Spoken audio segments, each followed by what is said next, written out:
নমস্কার, নিউজ তৎকাল 24 পর্দায় আপনাদের সকলকে স্বাগত। আপনাদের সাথে আমি দেবব্রত। দেখে নেব এখনকার সংবাদ শিরোনামগুলি। সাবরুমে ভক্তিময় আবহে পালিত হল শ্রী রামকৃষ্ণ পরমহংসের 191তম জন্মতিথি। বীরচন্দ্র কলসি কেন্দ্রে তীব্রামতা শক্তি প্রদর্শন, কোয়াইফাং বাজারে বর্ণাঢ্য প্রচার মিছিল। সুজাতা দাশগুপ্তের স্মৃতিতে কৈলাসহরে আনন্দমার্গের কম্বল বিতরণ। 6 আগরতলা মণ্ডলের বৈঠকে মুখ্যমন্ত্রী, দিল্লি আলোচনা ও অমিত শাহর সফর নিয়ে বার্তা।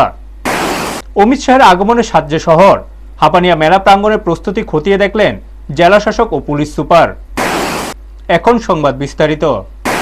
শ্রী রামকৃষ্ণ পরমহংসদেব এর জন্মতিথি উপলক্ষে সাবরুম রামকৃষ্ণ সেবা আশ্রম সোসাইটির উদ্যোগে দিনব্যাপী বিশেষ তিথি উৎসবের আয়োজন করা হয়।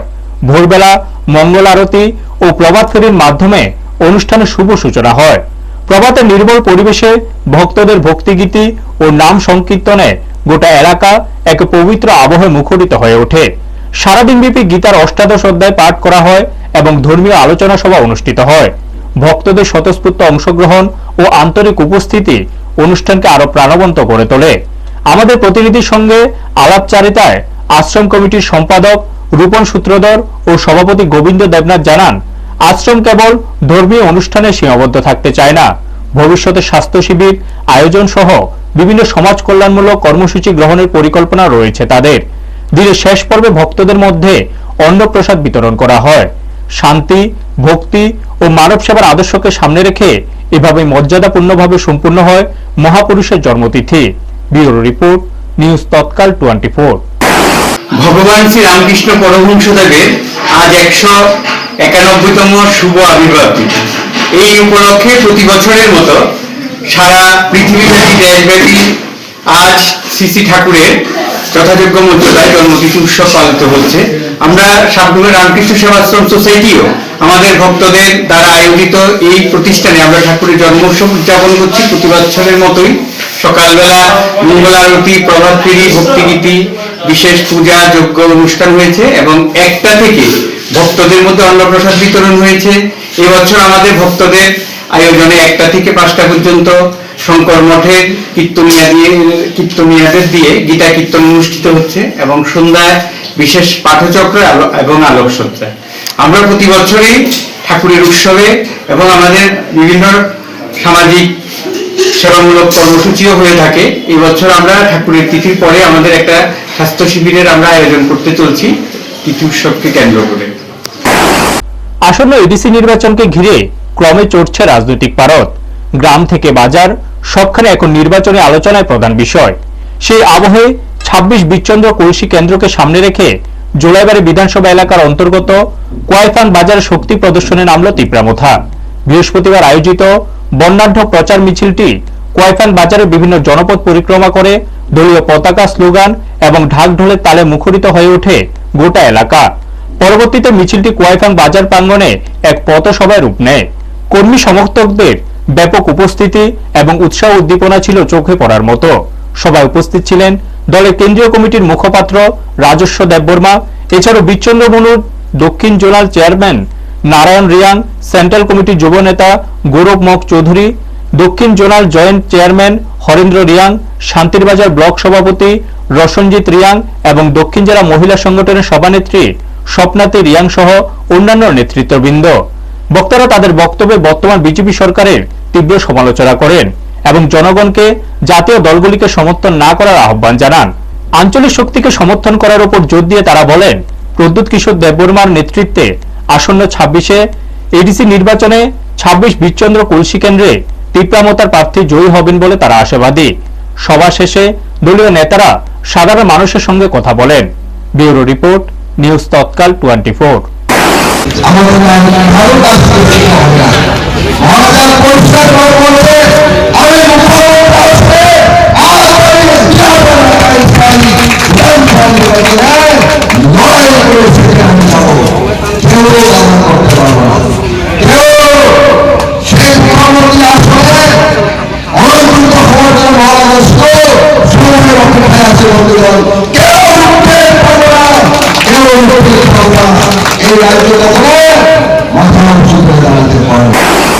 শীতের সকালে মানবতার বার্তা নিয়ে এগিয়ে এলো আনন্দমার্গ ইউনিভার্সাল রিলিফ টিম। মেধাবী ছাত্রী স্বর্গীয়া সুজাতা দাশগুপ্তের স্মৃতিতে কৈলাসহর পিডব্লিউডি রোড স্থিত আনন্দমার্গ ইংলিশ মিডিয়াম স্কুল প্রাঙ্গণে 100 জন দুস্থ মানুষের হাতে কম্বল তুলে দেওয়া হয়। অনুষ্ঠানের সূচনা হয় আনন্দমার্গ প্রচারক সংঘ এই সাংস্কৃতিক শাখা রাওয়ার সঙ্গীতের মাধ্যমে। পরে অতিথিবৃন্দ ও পরিবারের সদস্যরা শ্রী শ্রী আনন্দ মূর্তিজির পাদদেশে পুষ্পার্ঘ অর্পণ ও 1 মিনিট নীরবতা পালন করেন। প্রধান অতিথি হিসেবে উপস্থিত ছিলেন আনন্দমার্গ মিশনের সিওএস শুভমিত্রানন্দ অবধূত। এছাড়া অন্যান্য বিশিষ্ট অতিথিবৃন্দ ও সুজাতার বাবা মা উপস্থিত ছিলেন। উল্লেখ্য, গত 31শে ডিসেম্বর 19 বছর বয়সে সুজাতা প্রয়াত হন। তার স্মৃতিকে অম্লান রাখতে এই সেবামূলক উদ্যোগ গ্রহণ করা হয়েছে। ব্যুরো রিপোর্ট, নিউজ তৎকাল 24। ত্রিপুরাতে দাঁড়িয়ে আছি। এই ত্রিপুরাতে আনন্দমার্গে 72টা স্কুল রয়েছে, তার মধ্যে এই একটা স্কুল। এই স্কুলটা শুরু হয়েছে বেশি দিন হয়নি। তার স্ট্রাকচার যেটাই ছিল সেই স্ট্রাকচারটা সাফিসিয়েন্ট ছিল না, এখন বর্তমানে সেভাবে তৈরি করা হয়েছে।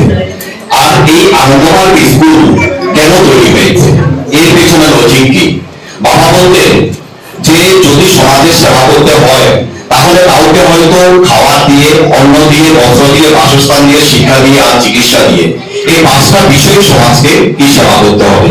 আর এই 5টা বিষয়ের মধ্যে এই শিক্ষা একটা ব্যবস্থা। বলতে মানুষকে যদি শিক্ষা দেওয়া হয়, তাহলে যদি সে শিক্ষিত হয়ে যায়, তাহলে তার জীবন ভালো এবং মন্দ, খারাপ এবং ভালো, কি পথে হাঁটতে হবে, কিভাবে চলবে, এই সম্পূর্ণ কিছু সে নিজেই তৈরি করে নেবে।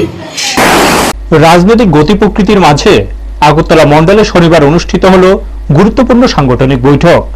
শহীদ ভগৎ সিং আবাসে আয়োজিত এই বৈঠকে উপস্থিত ছিলেন রাজ্যের মুখ্যমন্ত্রী মানিক সাহা এবং প্রদেশ বিজেপি সভাপতি রাজীব ভট্টাচার্য। বৈঠকে গতকালের দিল্লি সফরে মুখ্যমন্ত্রী যে বিষয়গুলো নিয়ে আলোচনা করেছেন তার খুঁটিনাটি সাংবাদিকদের সামনে তুলে ধরেন। এছাড়া আগামীকাল রাজ্যে আসছেন কেন্দ্রীয় স্বরাষ্ট্রমন্ত্রী অমিত শাহ, এই সম্পর্কেও তথ্য দেন তিনি। বৈঠকটি রাজ্যের রাজনৈতিক কর্মপরিকল্পনা ও ভবিষ্যৎ উদ্যোগ নির্ধারণে গুরুত্বপূর্ণ ভূমিকা রাখল। ব্যুরো রিপোর্ট, নিউজ তৎকাল 24। আজকে এমন একটা জায়গায় রাজেশ্বর দেববর্মা বলছেন ওনারা 25-এ নেমে এসছে, কি বলবেন? সিটের যে পুরোপুরি সংখ্যার দাবি ছিল এতদিন, এখন 25-এ নেমে এসছে। আমার জানা নেই কি বলেছেন উনি, দেখতে হবে। আমার না দেখে বলা যায় না। এর আগেও একবার আপনার সাংবাদিকরা একবার বলেছিলেন কারো ফটো দেখে, কিন্তু আসলে বাস্তবে এরকম না। তো এগুলো না দেখে হঠাৎ করে বলা আর একটু কিছু বলা, এটা আমার মনে হয় ঠিক হবে। তো আজকে এই সাংগঠনিক বৈঠক থেকে কি বার্তা দিতে চান? সাংগঠনিক বৈঠক তো 6 আগরতলার সাংগঠনিক বৈঠক। এখানে সবার সাথে কথা বলবো আমরা। আগামী দিনে আমাদের কৌশল ঠিক করব, মানুষের সাথে কিভাবে কথা বলা যায়।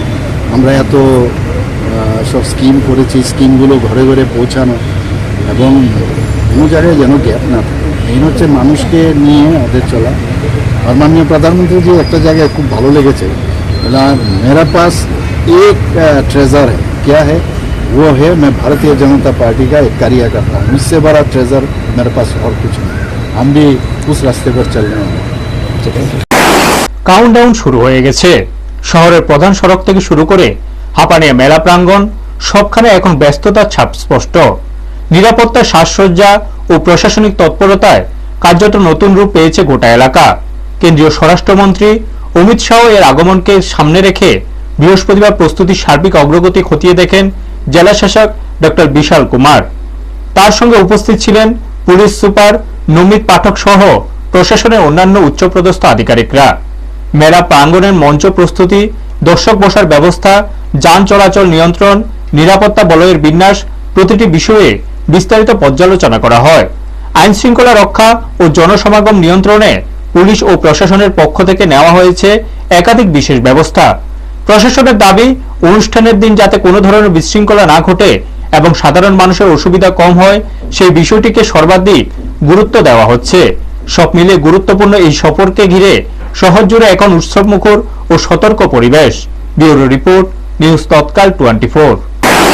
पूर्व और उत्तर से संयुक्त राजभाषा सम्मेलन में माननीय cabinet minister honourable Shri Amit Shah ji main chief guest रहेंगे। साथ ही साथ honourable chief minister of Tripura doctor Manik Saha sir रहेंगे, साथ ही साथ 4 से 5 सीनियर मेंबर ऑफ पार्लियामेंट रहेंगे और मिनिस्ट्री ऑफ होम अफेयर्स राजभाषा विभाग से senior secretary Anshuli Arya ma'am रहेंगी।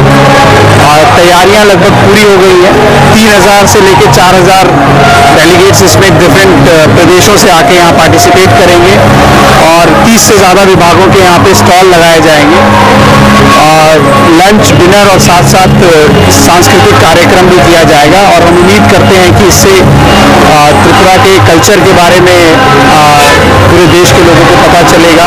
और ये हमारा सौभाग्य है कि माननीय मंत्री श्री अमित शाह जी इसमें पार्टिसिपेट कर रहे हैं। इससे भी हमें बहुत ही गौरवान्वित होने का एक अवसर मिल रहा है। एडिक्वेट फोर्स रिक्वायरमेंट जो है टोटल रूट में भी और वेन्यू में भी हम कर रहे हैं और एक फुल प्रूफ स्ट्रक्चर के अरेंजमेंट बना रहे हैं, जिसमें जो त्रिपुरा पुलिस, TSR और जो CAPF है वो भी डिप्लॉय किया जाएगा।